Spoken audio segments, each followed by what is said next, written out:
Fala meu amigo, fala minha amiga, em especial a você, aluno do terceiro ano do ensino médio regular do estado de Minas Gerais. Eu, professor Matheus, professor de História, que já venho há muito trabalhando com vocês, escolhi hoje, eu não, né? A secretaria escolheu trabalhar um tema muito importante, longo, mas importante, que é a Segunda Guerra Mundial. Então estamos entrando no módulo 3 na segunda semana. Só que antes de começar, galera, eu queria desejar a vocês isso aqui, ó, porque o que vocês vão ter, isso agora é para vocês. Recebam então essa salva de palmas. Sabe por quê? Porque se não fosse vocês, galera, hoje nós não estaríamos completando a marca de 10 mil inscritos em nosso canal.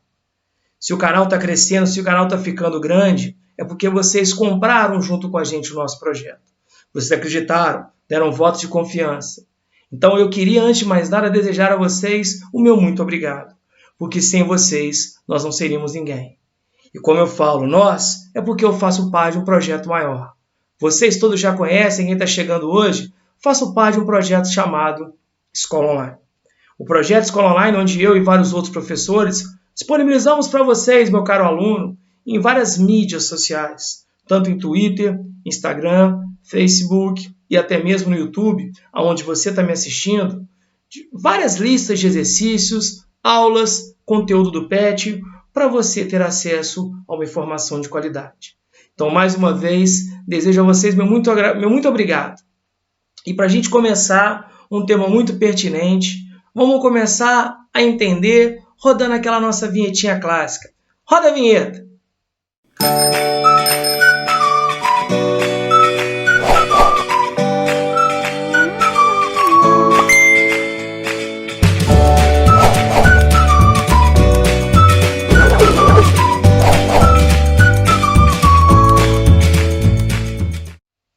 Bem legal, né? Mas então vamos falar de um tema muito importante, que é a Segunda Guerra Mundial.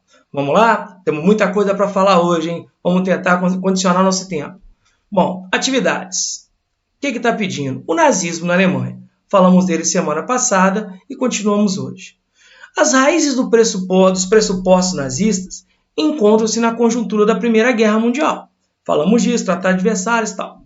Em 1918, com a derrota praticamente consolidada no conflito, a pressão pela renúncia do Kaiser Guilherme II elevou-se e uma junta militar induziu a constituição de um governo civil, com o objetivo de facilitar as negociações de paz com os representantes da Entente. Lembra? Tríplice Aliança e Tríplice Entente. A Entente é a vencedora. No dia 28 de outubro de 1918, oficialmente o Segundo Reich alemão, o segundo grande reinado, que leva a Alemanha à guerra, era substituído pela instauração de uma república parlamentarista, inspirada nos princípios liberais democráticos. Para quem conhece, galera, a famosa República de Weimar, cidade onde foi elaborada a nova Constituição. Posteriormente, solicitou o armistício no dia 11 de novembro de 1918, ou seja, o fim da guerra, e acatou as duras condições impostas pelos países da Entente, vitoriosos no conflito no Tratado de Versalhes de 28 de junho de 1919. Muita gente fala que o tratado é aquele que vai impor a quem, galera? A Alemanha as punições. Show de bola? Então vamos lá. No entanto, as duras condições do Tratado de Versalhes impuseram à Alemanha, além da destruição do seu império colonial, lembra que a Alemanha devolveu territórios, perdeu colônias, reduziu o limite do seu território, o desarmamento e o pagamento de pesadas indenizações, ferindo, portanto, o sentimento e o orgulho nacionalista alemão, como se o alemão fosse o único culpado. Para a gente falar em indenização, em outubro de 2016, a Alemanha quitou as dívidas da Primeira Guerra Mundial. O agravamento da crise econômica, o descontrole da inflação, que chegava a 4.000% ao ano, e o desemprego em massa provocavam a ação dos movimentos sindicais em defesa das classes trabalhadoras. Inspiradas na Revolução Bolchevique, Rosa Luxemburgo e Karl Liebknecht, líderes do Partido Socialista Alemão, tentaram, porém sem sucesso, através da Revolução Espartaquista de 1919, derrubar a República de Weimar e implantar a ordem socialista no país. Lembra? a ameaça socialista continuava pairando depois da Revolução Russa. Beleza? Vamos lá. A conjuntura de crise e a clara ameaça dos movimentos populares provocam a aproximação da burguesia alemã com o Partido Nacional Socialista dos Trabalhadores Alemães. Lembra que nós falamos na nossa última aula? A ideia do nacional socialista, ou nazismo, dirigido pelo ex-combatente da Primeira Guerra, Adolf Hitler, que nem alemão é, ele é austríaco, mas que luta ao lado da aliança. Apesar do termo socialista no nome do partido, vale lembrar que Hitler não se posicionava a favor das ideologias de esquerda. Então, por favor, galera, não é uma coisa que a gente vai defender. O socialismo a que se refere, na verdade, fundamenta-se na luta de raças e não na proposição de lutas de classes. O termo foi empregado, na verdade, como forma de atrair os cidadãos desempregados e descontentes com o regime vigente para as fileiras do projeto proposto por Hitler. Tomando como referência a marcha sobre Roma, lembra do Mussolini? Liderada por Benito Mussolini, Hitler organiza o Putsch, que é o golpe, de Munique, quando ele numa cervejaria ele tenta dar um golpe na região da Baviera em 9 de novembro de 1923. Bom, quando ele tenta esse golpe, galera, o Putsch, ou seja, foi uma marcha militar promovida por Hitler e seus camisas pardas. Lembra da milícia, organização paramilitar? Como Mussolini tinha os camisas negras, Hitler tinha os camisas pardas. Quando, sem sucesso, o líder do partido nazista tentou garantir a sua ascensão ao governo local. Ele tenta dar um golpe, esse golpe fracassa. Após a tentativa de golpe, Hitler foi condenado a 5 anos de prisão, que foi posteriormente reduzida para 6 meses de claustro. Então, nos 5 anos, ele fica apenas 6 meses. E é justamente na cadeia, galera, que Hitler vai redigir a sua clássica obra, o Mein Kampf, o Minha Luta, né? Na qual descreve os fundamentos da doutrina nazista, defendendo a teoria do espaço vital. Olha isso aqui, tá, galera? A teoria do espaço vital. Responsável pela organização do Terceiro Reich e a política antissemita. Quando eu falo de antissemita, eu falo de uma política de oposição aos judeus. Responsável pela perseguição aos elementos judaicos, vistos como responsáveis pela crise econômica do Estado, pois os judeus tinham muita grana e quando a Alemanha entra em guerra, os judeus tiram e acabam sendo culpados de forma covarde pelo fracasso alemão. Além disso, o antissemitismo era utilizado pela proposta nazista como estratégia de afirmação da pretensa supremacia da raça ariana, de uma raça superior. A partir da deflagração da crise mundial de 29, que já estudamos, lembra? Da crise de superprodução capitalista, a República de Weimar acabou tornando-se politicamente mais vulnerável diante do discurso da extrema-direita, porque a Alemanha entra em colapso mais uma vez sem a ajuda econômica dos Estados Unidos. Beleza? Em função da crise de 29, a ajuda norte-americana para a reconstrução do país foi suspensa. Para quem se lembra, galera, falamos disso também.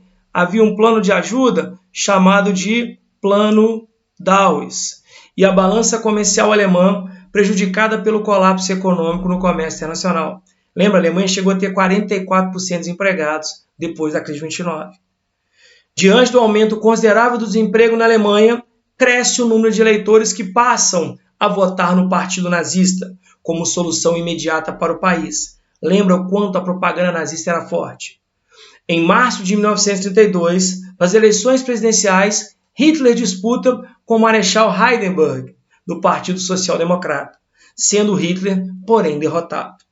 No entanto, setores influentes do empresariado e o parlamento alemão, constituído em sua maioria por deputados nazistas, que haviam tido uma campanha satisfatória, lembra da nossa última aula? Assim como os fascistas, os nazistas também, pressionam o presidente eleito a nomear Adolf Hitler como chanceler da Alemanha, primeiro-ministro.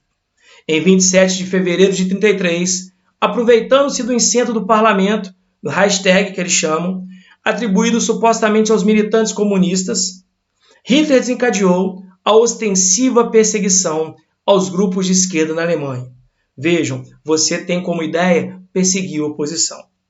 Com a morte do presidente Hindenburg em 2 de agosto de 1934, assumiu a chefia do Estado alemão, com o título de Führer, assim como Mussolini foi convidado pelo rei Vítor Emanuel III, Mussolini assume a condição na morte do então presidente, passando a ser chefe total do Estado alemão.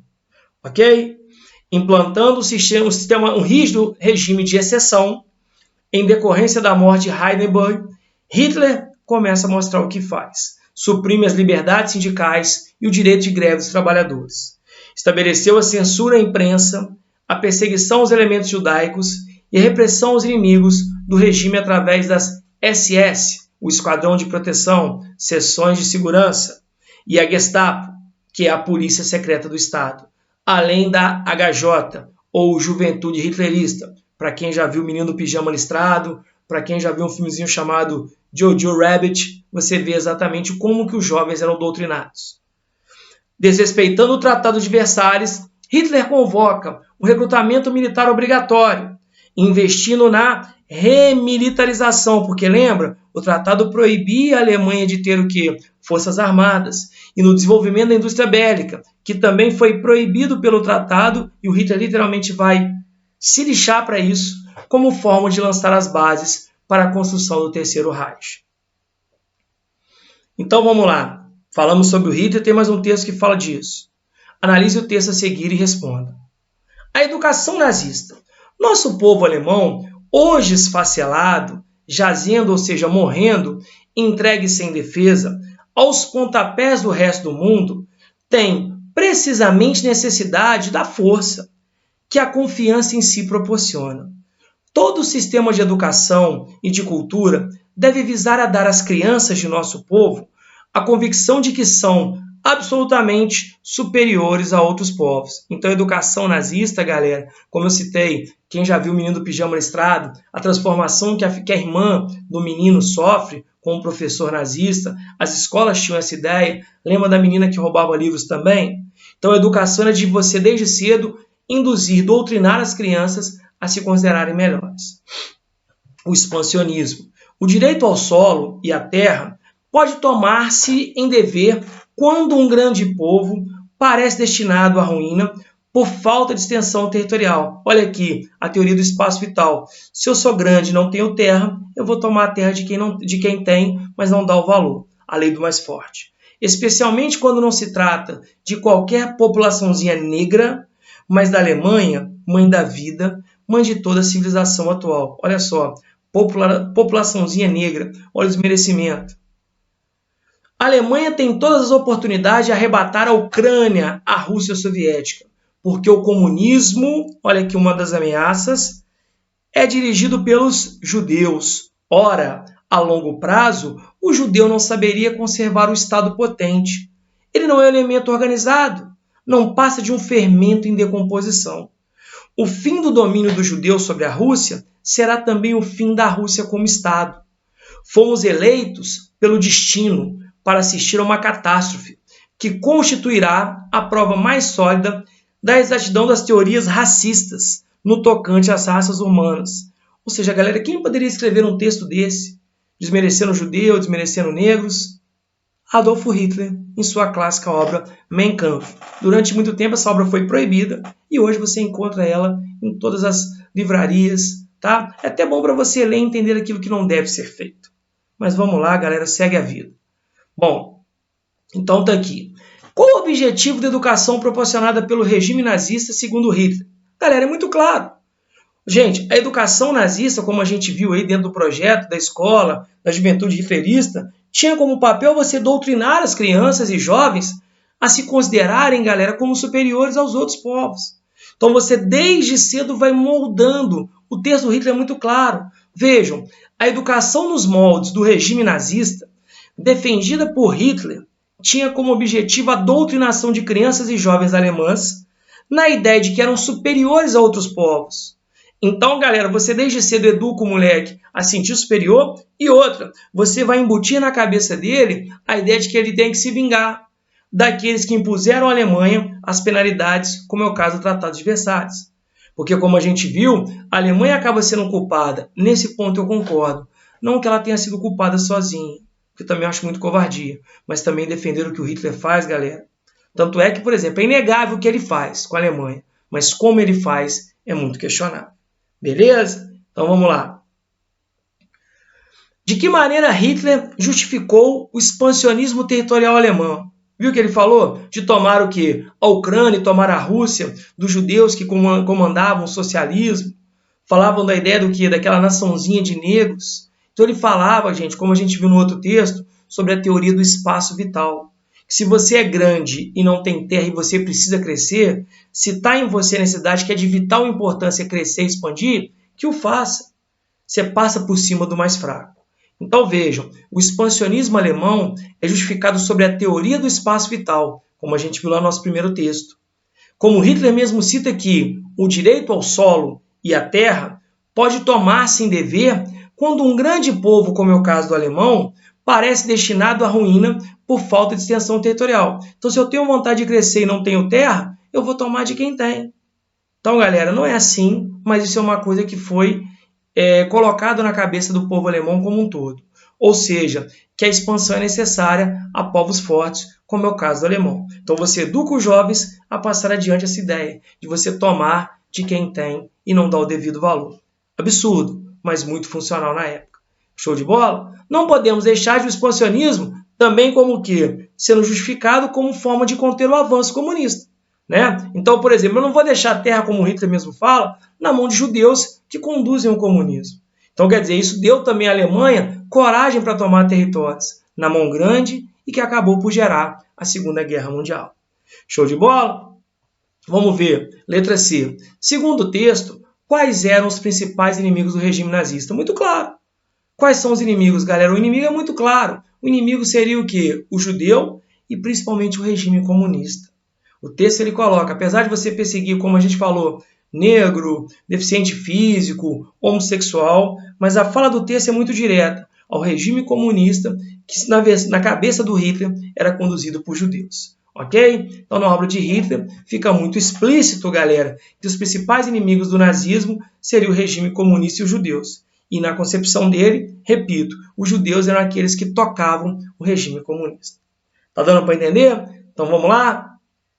Galera, analise o texto a seguir.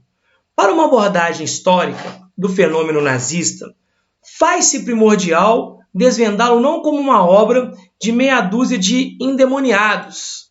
É preciso alcançar a dimensão social de uma experiência originária, de sérios embates, fruto da crise por que passava o mundo capitalista. Então a galera acha que o quê? O nazismo está na cabeça de um pouco número de loucos? Mensageiro de Satanás? Não. Galera, eu costumo dizer que, infelizmente, o nazismo e o fascismo eles estão no lugar certo, na hora certa. O mundo está descontente com o capitalismo por causa da Primeira Guerra. O mundo está assustado com a crise de 29, que é uma crise capitalista, ou seja, eu não confio no capitalismo, eu não entendo o real funcionamento do socialismo, porque o Stalin vai fechar.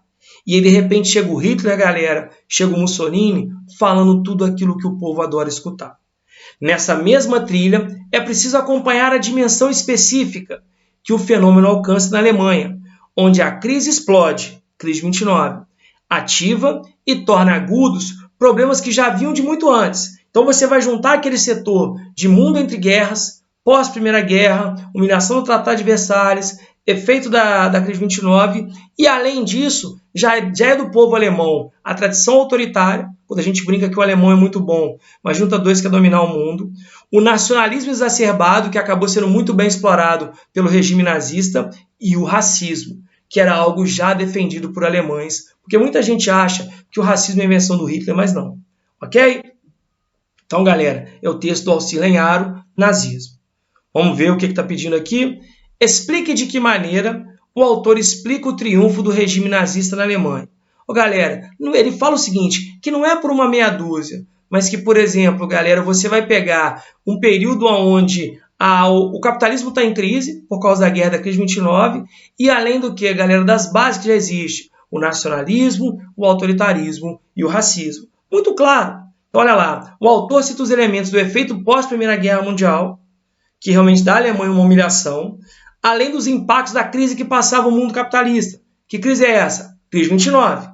Além de elementos presentes na estrutura alemã, como? O que ele coloca? A tradição autoritária que já é do alemão, o nacionalismo exacerbado e o racismo, que encontraram eco na fala nazista de Hitler.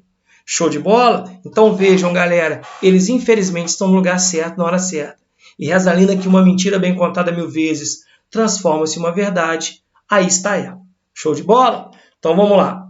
Perfeito? Está acompanhando, né? Então, os desdobramentos do conflito, Segunda Guerra Mundial, é a atividade 3. E das estratégias da guerra utilizada por ele, né, no caso Hitler, destacaram os Blitzkriegs, assaltos relâmpagos. Após invadir e ocupar a Polônia, Hitler invadiu a Holanda, a Bélgica e posteriormente a França. Em 1940, por meio da Luftwaffe, a aviação nazista procurou, sem sucesso, dominar o Estado inglês. Quando a RAF encontrou o quê, galera? As tropas inglesas enfrentaram as tropas alemãs. Inclusive, na tentativa de ocupar a Inglaterra, Winston Churchill fala uma frase que diz que nunca tantos deveram tanto a tão poucos. Porque quando a Alemanha não consegue ocupar a Inglaterra, a guerra começa a mudar de lado. Na Ásia, o Japão ocupou a Coreia, a Indochina, regiões da Oceania e Filipinas. Na fase inicial da guerra, o período que se estende de 39 a 41, as potências do eixo, quem era o eixo, galera, lembra? Regimes totalitários. Lembra? Porque a Segunda Guerra Mundial envolve o que, moçada? Ela envolve países do eixo. Lembra do eixo Roberto? Roma, Berlim e Tóquio, versus os países aliados, que são aqueles que defendem a democracia. Tá? Dominaram o conflito, conquistando seus principais objetivos na Ásia, Europa e continente africano. Tá? No entanto, a derrota alemã na Batalha Aérea da Inglaterra, que a gente viu ali, fez com que Hitler, em 1941, invadisse a União Soviética, né? Quebrando o Pacto Nazi-Soviético, ou Pacto de Não Agressão, com o objetivo de controlar novas fontes fornecedoras de matéria-prima e recursos minerais, uma vez que a guerra duraria mais que o previsto pelo líder nazista. Ou seja, a Alemanha, que havia feito um pacto de não agressão, quebra e traz a União Soviética para a guerra. Perfeito? Vamos lá.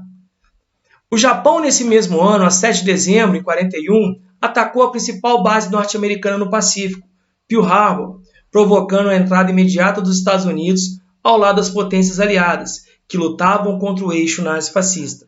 Olha que agora, galera, eu tenho, tá? A Inglaterra, que não foi completamente ocupado, eu tenho a União Soviética e eu tenho Estados Unidos. Olha que fato curioso, galera, americanos e soviéticos lutando juntos. Com a entrada efetiva dos soviéticos e dos norte-americanos contra as tropas do eixo nazi-fascista, estabeleceu-se entre 41 e 43 uma relação de equilíbrio entre as forças militares envolvidas. Para surpresa do líder nazista, em fevereiro de 43, a União Soviética derrotou, após 6 meses de luta, as suas tropas na Batalha de Stalingrado. Foi quando você tem a primeira grande derrota nazista, garantindo a partir dela a libertação do leste europeu das tropas alemãs. Tem um ditado que diz que se Napoleão soubesse geografia e Hitler soubesse história, o caminho seria outro, porque os dois perderam na Rússia, antiga União Soviética. No dia 6 de junho de 1944, as tropas aliadas norte-americanas, britânicas e canadenses promovem o dia D. Para quem já viu o Resgate do Soldado Ryan, para quem já viu Band of Brothers, entende o que eu estou falando. Libertando a França da ocupação nazista. Tá? A atuação dos aliados, a partir da Batalha da Sicília, promovida em julho de 43, favoreceu a posterior queda de Mussolini, capturado e executado em Milão por tropas antifascistas no dia 28 de abril de 45, quando o Brasil participa das tropas das batalhas na Itália. Por sua vez, em 30 de abril de 45, o cerco das tropas soviéticas a Berlim provoca o suicídio de Hitler e a queda do Terceiro Reich. A Alemanha pede o armistício, a rendição, no dia 8 de maio de 45, encerrando o conflito no continente europeu. Era para a guerra acabar, mas a Guerra do Pacífico, as tropas norte-americanas, comandadas pelo general MacArthur, depois de libertarem as ilhas Mariana, Marshall, Carolinas e Filipinas, em 44 derrotaram as forças nipônicas na Birmânia, atual Mianmar. Ocuparam a ilha de Okinawa em 45, distanciando os bombardeios sobre o Estado japonês. Então os americanos foram derrotando os japoneses, que eram aliados do nazismo e do fascismo no Pacífico. Tá? Quando a gente acha que tudo já havia acabado, posteriormente o governo norte-americano ordenou o bombardeio atômico sobre a cidade de Hiroshima e Nagasaki, nos dias 6 e 9 de agosto de 45, respectivamente sacrificando a vida de aproximadamente 200 mil pessoas, a pretexto de forçar a rendição do imperador Hirohito. Uma covardia sem tamanho, mas onde eu termino a guerra com uma ameaça nuclear. Ok? Vale lembrar que, na verdade, o uso da bomba atômica era totalmente desnecessário, diante da situação de declínio militar do último integrante da ação do eixo nazifascista. Ou seja, muita gente alega que isso é quase que um atentado terrorista, mas a guerra acaba com uma ameaça nuclear. Show de bola? Então vamos lá, galera, analise o texto a seguir. Em entrevista à imprensa, em 18 de novembro de 1941, Rosenberg, um dos ideólogos do nazismo, anunciou que a erradicação biológica dos judeus europeus estava prestes a começar. Então já havia esse projeto de você acabar com os judeus. Lembra da política antissemita? No dia 16 de dezembro, Hans Frank, administrador da Polônia ocupada, disse a seus auxiliares graduados que a questão judaica tinha, de uma maneira ou de outra, de culminar em uma aniquilação completa. Então, vejam, havia um projeto de acabar com os judeus. Tanto é, galera, que são 5 a 6 milhões de judeus que foram mortos durante o quê? O período da Primeira e Segunda Guerra, durante a Segunda Guerra.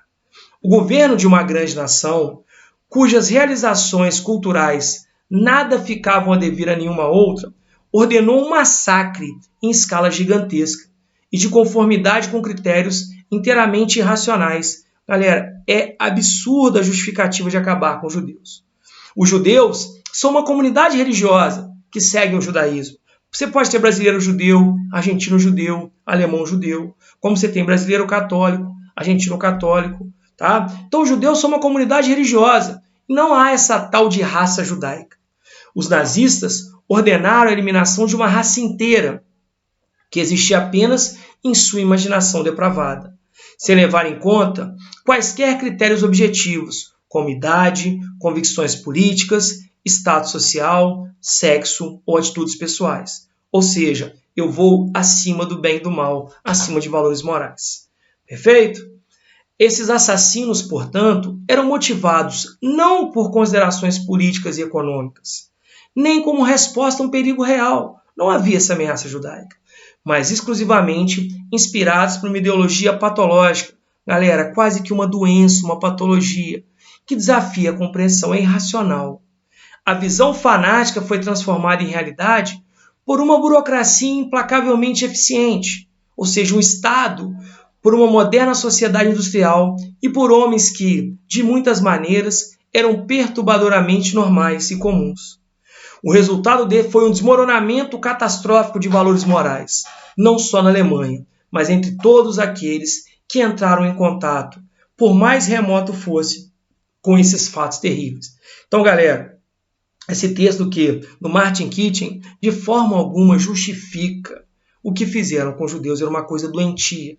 E o pior, a coisa foi tão bem propagada, a propaganda anti-judaica foi tão bem fomentada, que o alemão cria no judeu um problema.